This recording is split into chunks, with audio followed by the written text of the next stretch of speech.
Hariprasad KPCC ಅಧ್ಯಕ್ಷರಾದ ಬಳಿಕ ಜಡ್ಡು ಹಿಡಿದಿದ್ದಂಥ ಈ ಪಕ್ಷದ ಸಂಘಟನೆ ಮತ್ತೆ ಜೀವ ಬಂದಿದೆ.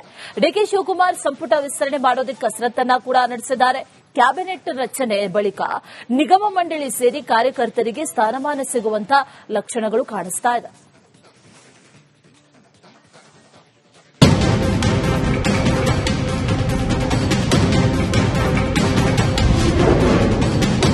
ಸಂಪುಟ ವಿಸ್ತರಣೆ ಬಳಿಕ ಕಾರ್ಯಕರ್ತರಿಗೆ ಸ್ಥಾನ,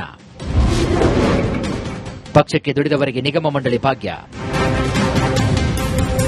ಕೆಪಿಸಿಸಿ ಅಧ್ಯಕ್ಷರಾಗಿ ಬಿಕೆ ಹರಿಪ್ರಸಾದ್ ಅಧಿಕಾರವನ್ನು ವಹಿಸಿಕೊಂಡಿದ್ದಾರೆ. ಕಾರ್ಯಕರ್ತರ ಜೊತೆಗೆ ನಿಲ್ಲುವುದಾಗಿ ಹೇಳುತ್ತಿದ್ದಾರೆ.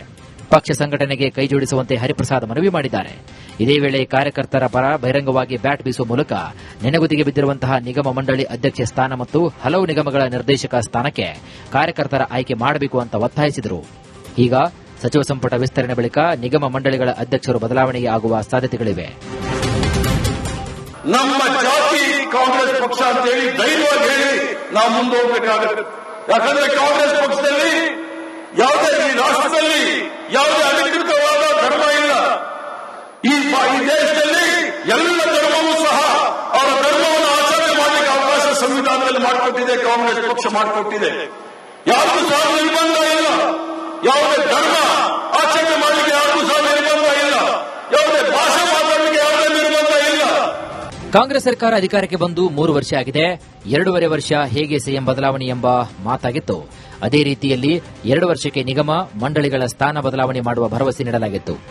ಆದರೆ ಅಧಿಕಾರ ಹಂಚಿಕೆ ವಿಳಂಬವಾದ ಕಾರಣ ನಿಗಮ ಮಂಡಳಿಗಳಿಗೆ ಹಳೆ ಅಧ್ಯಕ್ಷರೇ ಮುಂದುವರೆದಿದ್ದಾರೆ. ಇತ್ತ ಹಲವು ಕಾರ್ಯಕರ್ತರು ಹೊಸದಾಗಿ ಅಧ್ಯಕ್ಷರ ನೇಮಕ ಮಾಡುವಂತೆ ಪಟ್ಟು ಹಿಡಿದಿದ್ದಾರೆ. ಸಾಮಾನ್ಯ ಕಾರ್ಯಕರ್ತರಿಗೆ ಸ್ಥಾನಗಳು ಸಿಗಬೇಕು.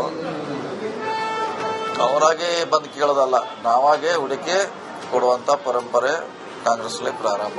ನಾವೇ ಹುಡುಕ್ಬೇಕು. ಶಕ್ತಿ ಇದ್ದವ್ರನ್ನ, ಆಸಕ್ತಿ ಇದ್ದವ್ರನ್ನ. ಸೊ ಅವ್ರ ಅರ್ಜಿ ಹಿಡ್ಕೊಂಡು ನಮ್ಮಿಂದ ಬರೋದಲ್ಲ, ನಾವು ಅವರಿಂದ ಹೋಗ್ಬೇಕು. ನಿಗಮ ಮಂಡಳಿಗಳ ಜೊತೆಗೆ ಜಿಲ್ಲಾ ಮಟ್ಟದಲ್ಲಿ ನಿರ್ದೇಶಕ ಸ್ಥಾನಗಳು ಕೂಡ ಬಾಕಿ ಉಳಿದಿವೆ. ಸುಮಾರು 700ಕ್ಕೂ ಹೆಚ್ಚು ನಿರ್ದೇಶಕ ಸ್ಥಾನಗಳು ಖಾಲಿ ಇದ್ದು ಇಲ್ಲಿಯವರೆಗೆ ಭರ್ತಿಯಾಗಿಲ್ಲ. ಹೀಗಾಗಿ ಕಾರ್ಯಕರ್ತರನ್ನ ಹಿಡಿದಿಡಬೇಕಾದ್ರೆ ಮತ್ತೆ ಸಂಘಟನೆಯಲ್ಲಿ ಬಳಸಿಕೊಳ್ಳಬೇಕಾದ್ರೆ ಸ್ಥಾನಮಾನ ನೀಡುವ ಅನಿವಾರ್ಯತೆ ಎದುರಾಗಿದೆ.